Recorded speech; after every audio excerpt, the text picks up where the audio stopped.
Hey guys, welcome back to my channel. I'm super excited to be bringing you the winter growth challenge for this year. I asked you guys on Instagram for some suggestions and you guys really pulled through as always. So I'm really excited for this year's challenge and I really hope that a lot of you guys are going to join me and hopefully get some really great results. So in this video, I'm just going to go over the guidelines of the challenge, show you my current hair length, and give you some insight into what my plans are with my hair growth over the next few months and kind of what my goals are looking like. So yeah, I'm really excited. Grab a little drink to keep you company and let's just get into the challenge. So as I mentioned before, I asked you on Instagram kind of what you guys were hoping to see in this challenge and I got a lot of requests for scalp care and for the inversion method.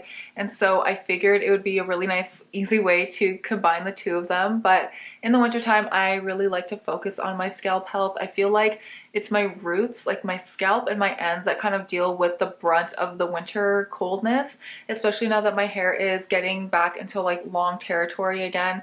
I've noticed that my ends are significantly drier than they were last winter, and I've also been noticing that my scalp has been a little bit more like particular about what I can and can't use on it. I've been experiencing a little bit more flakiness. I think I've mentioned this a few times in some of my more recent videos. Also, I find that in the winter it's way easier for me to use heavier oils and treatments on my hair and scalp because my scalp obviously isn't producing as much oil as I do in the summer. In the summer, I like to stick to like rinses and flaxseed gel and like lighter weight treatments, whereas in the winter, I really feel like I can go crazy and go a little bit heavier with nourishing masks. So I'm hoping to incorporate a little bit more of that in this challenge as well. Again, I'll have those up in the cards for you, so feel free to check those out. While these are called growth challenges, if you're new here and you've never done one with me before, my main goal with these challenges is to keep your hair as healthy as possible during the seasons that are the harshest on your hair usually. So again, that's usually the summer and the winter time. I know the holidays can also be really stressful for a lot of us, whether it's because of your job or like family situations. So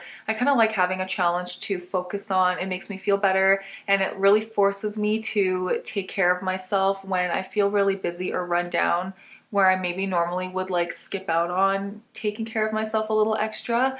My mental health has not been amazing, honestly, during these last few months. That's why I've been pretty MIA on here. So I'm really excited to do this challenge with you guys, and hopefully this will make it easier for me to like make videos as well. I'm really trying to get back into my routine normally, so I'm hoping this challenge will help me in more ways than just with my hair care. So the first part of this challenge that I really want to focus on is scalp treatments. I love doing scalp treatments. You guys know I love doing them. I really think since cutting my hair a couple of years ago that this has been one of the biggest things that has contributed to my hair growth. Obviously your hair growth rate is genetic and there's not really much you can do to change that, but my goal is to always maximize what is genetically possible for me with my hair. So I really love doing scalp treatments because not only are they great for stimulating hair growth and improving circulation to your scalp, they're also really great for promoting scalp health as well. Usually they will contain ingredients like rosemary essential oil or tea tree oil, things that are great for, again, stimulating growth, but also for preventing fungal situations happening on your scalp or preventing dandruff and just keeping the general ecosystem of your scalp nice and healthy, which is really important for being able to grow long healthy hair. Obviously, if you're not having a great time with your scalp, you're going to be more prone to hair loss, extra shedding, dandruff, itchiness. These two are my favorite. You guys are probably sick to death of hearing me talk about both of these products. I use them religiously and I kind of alternate between the two of them depending on what I'm feeling like and kind of how many scalp treatments I've done this week. I usually wash my hair 2 to 3 times a week. I ideally would like to do a scalp treatment every single wash. Sometimes that doesn't work out. I'm really lazy and I just don't feel like doing it. So I try to hold myself to a standard of at least 1 scalp treatment a week, and I will usually alternate. The rosemary scalp treatment from the Innate Life is amazing if you're looking for a good rosemary scalp treatment. This is awesome for stimulating hair growth. It has over 15 herbal extracts in here. So I really like this one and I've gone through quite a few bottles of this already. The first year that I cut my hair, I mainly used this one and I was really happy with my results. The other one that I've been using a lot, and especially if you follow me on Instagram, you'll probably see that I've been talking about this one a lot recently, and this is the Berber Growing Season Hair Oil. The key ingredient in this scalp treatment is burdock root extract, which is really great for dandruff and scalp health in general. This one doesn't have as intense of a smell as the rosemary one, one, obviously because there's no rosemary in here. And this is a really nice one to use all over your hair as like an overall treatment as well. I'll often use a few drops of this in the ends of my hair before bed or in between washes. And if I feel like doing an all over oil treatment, this is usually the one that I'll grab for. So I'll have these both linked in the description box for you guys. If these are not accessible to you, I thought it would be fun for us to make our own DIY scalp treatment as well. So I'm going to make one and use in conjunction with these two that I'm already using and just kind of see how it feels. But I'm going to be using about 10 milliliters of sweet almond oil. I like that oil just because it's a really basic carrier. It's super lightweight. It works well for like most skin and hair types. And in that carrier oil, I'm going to mix about 5 drops of rosemary essential oil and about 5 drops of peppermint essential oil. Both of these are really stimulating for the scalp. They feel really nice and they're great for promoting hair growth. I might do like 4 and 4 and then add 2 drops of tea tree oil in there instead. I haven't decided yet, but tea tree oil is great for preventing dandruff and it has really great antibacterial properties as well. I will also have that down below in the description box for you if you want to make it yourself too. Feel free to substitute those essential oils for things that are more accessible to you if you don't have them. I feel like those are pretty easy to find for most people. Making sure you're diluting your essential oils is incredibly important though, so make sure that you do a patch test on the inside of your wrist when you first make your treatment to make sure that it's not too intense for your skin. If your skin is typically sensitive, I would half the amount of essential oil if you're using the same amount of carrier oil that I'm using. If you're using 10 milliliters and you're worried about being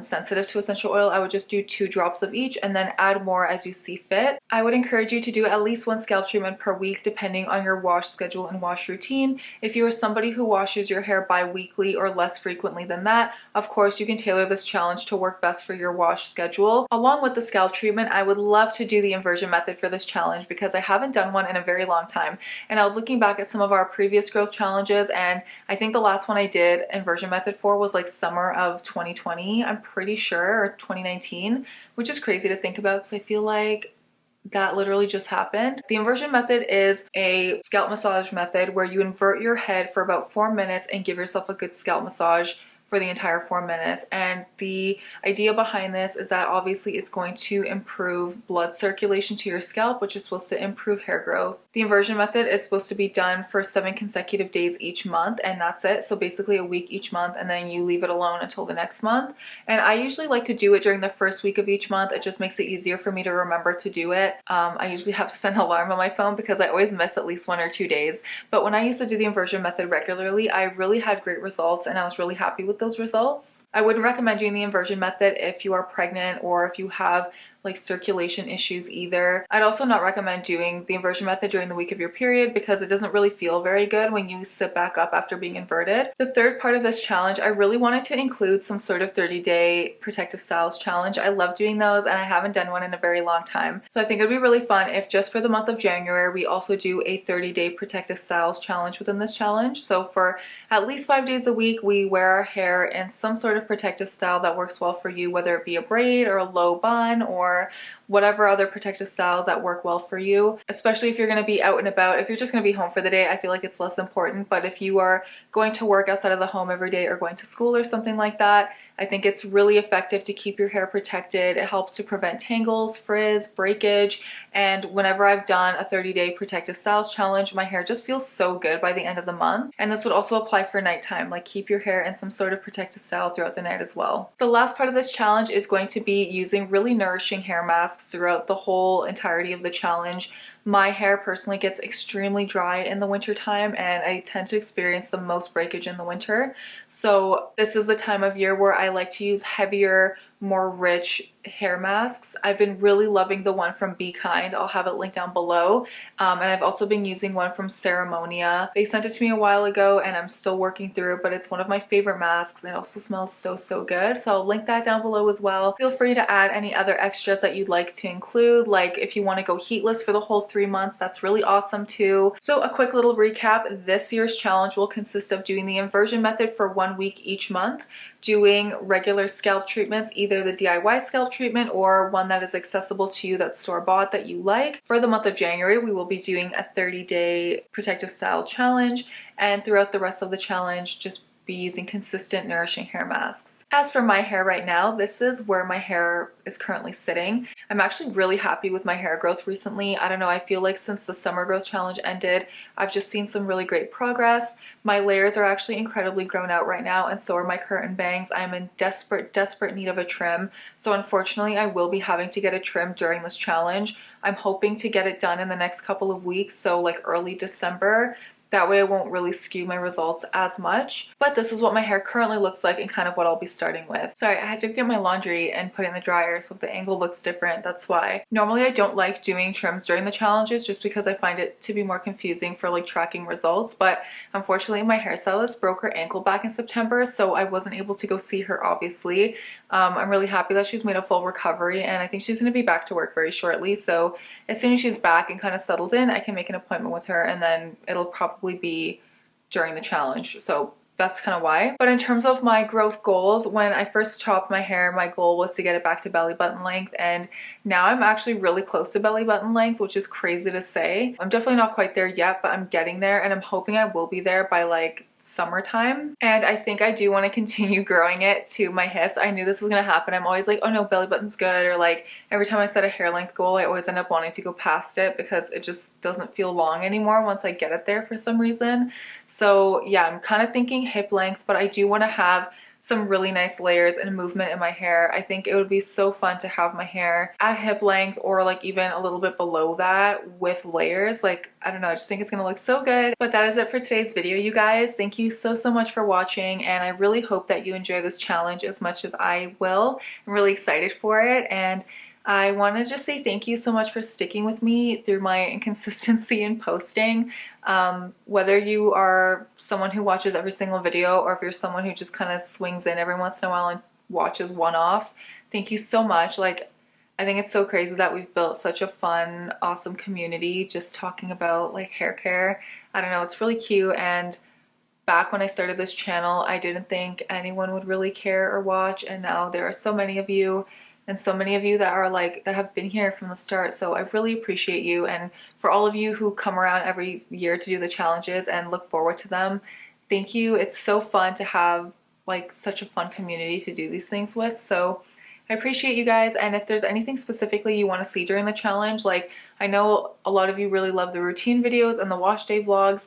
I love filming them. Sometimes I procrastinate doing them because I feel like they're boring, or like I'm worried that you guys are sick of that type of content. So let me know what you guys want to see during the challenges, and I'm happy to film. Like I said, I'm really trying to like motivate myself to get back into my regular like stuff. So it helps when I get feedback from you. With all that said, thank you so much. Again, I will have as much of this information as I can remember to put in the description box, and I will see you in the next video. Bye.